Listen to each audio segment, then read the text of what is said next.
Hi అండి. ఈరోజు chicken curry చాలా ఫాస్ట్‌గా, టేస్టీగా ఎలా చేసుకోవాలో చూద్దాం.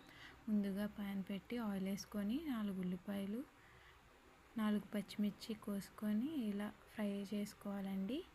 ఫ్రై తొందరగా అవ్వాలంటే ఉప్పు వేసుకుందామండి. ఉప్పు వేసుకుంటే తొందరగా ఫ్రై అవుతాయి. ఉల్లిపాయలు ఫ్రై అవుతున్నప్పుడు మసాలాకి ప్రిపేర్ చేసుకుందాం. ముందుగా 2 బిర్యానీ ఆకులు, జాజి పువ్వు, జాపత్రి, దాల్చిన చెక్క, లవంగాలు, 2 ఎండుమిర్చి, మిరియాలు వేసుకొని అవి పౌడర్ కింద చేసుకోవాలండి. తర్వాత ఇలా ఫ్రై అయిన ఉల్లిపాయల్లో టమాటా వేసుకొని ఆయిల్లో బాగా ఫ్రై అవ్వనివ్వాలి. తర్వాత మనం వాష్ చేసుకుని ఉంచుకున్న చికెన్ని ఇలా వేసి ఆయిల్లో బాగా ఫ్రై అయ్యేలా కలపాలండి. చికెన్ వాటర్లో బాయిల్ చేయడం కన్నా ఇలా ఆయిల్లో ఫ్రై చేస్తేనే టేస్ట్ బాగుంటుంది. సో ఇలాగా చికెన్ వేసుకొని అలా కలుపుతూ ఉండండి. ఆయిల్లో ఫ్రై అయిపోయాక ఇలా వాటర్ కనిపిస్తుందండి.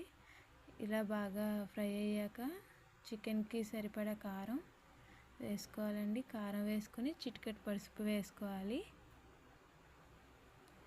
చిటికెడు పసుపు వేసుకున్నాక మొత్తం బాగా మిక్స్ చేసి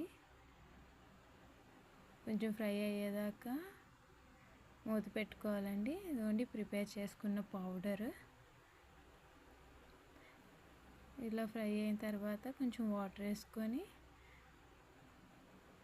మళ్ళీ మూత పెట్టుకోవాలండి. మనం మిక్స్ చేసిన పౌడర్ వేసుకొని బాగా కలపాలి.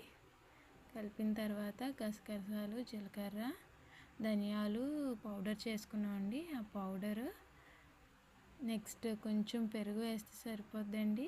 కొంచెం పులిసిన పెరుగు వేస్తే టేస్ట్గా ఉంటుంది.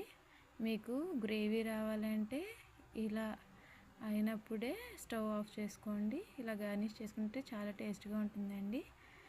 ఇంట్లో ట్రై చేయండి. నా ఛానల్ సబ్స్క్రైబ్ చేసుకోవడం మాత్రం మర్చిపోవద్దు. Thank you.